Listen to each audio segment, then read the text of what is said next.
অবশেষে গ্রেপ্তার হলেন রহস্য ঘেরা মিল্টন সামাদ্দার। ভিউয়ার্স, বিস্তারিত জানতে পুরো ভিডিওটির সঙ্গেই থাকুন।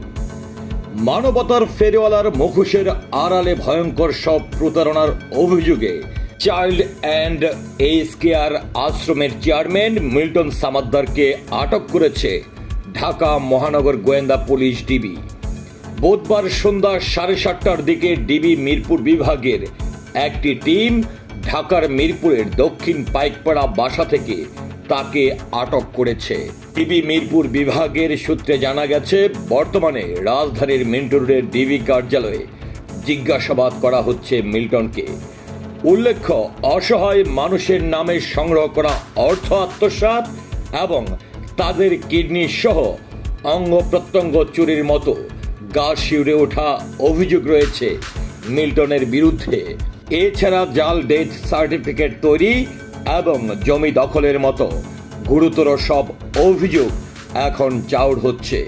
অসহায় দুস্থ মানুষের সেবার কথা বলে গড়ে তোলা চাইল্ড অ্যান্ড এজ কেয়ার নামের একটি বৃদ্ধাশ্রম ঘিরে তার অপকর্মের ফিরিস্তি এখন নেট দুনিয়ায় ভাইরাল। মিল্টনের ভয়ঙ্কর সব অপকর্মের অভিযোগের বিষয়ে আমলে নেই জাতীয় মানবাধিকার কমিশনার।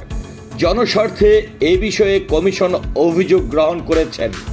28 এপ্রিল মানবাধিকার কমিশন থেকে মিল্টনের অভিযোগের বিষয়টি নিবিড়ভাবে তদন্ত করে যথাযথ আইনানুগ ব্যবস্থা গ্রহণ দ্রুত কমিশনের প্রতিবেদন পাঠানোর জন্য ঢাকা মহানগর পুলিশ ডিএমপি কমিশনারকে বলা হয়েছে।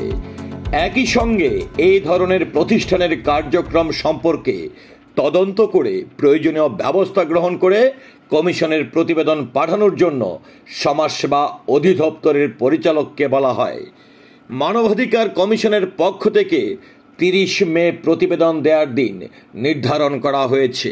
ভিউয়ার্স, মানবতার ফেরিওয়ালা রহস্য ঘেরা মিল্টন সামাদ্দার সম্পর্কে এবং তার গ্রেফতার নিয়ে আপনার মতামত কি? আশা করছি কমেন্টের মাধ্যমে জানাবেন। সেই সাথে পুরো ভিডিওটির সঙ্গে থাকার জন্য অসংখ্য ধন্যবাদ। আল্লাহ হাফেজ।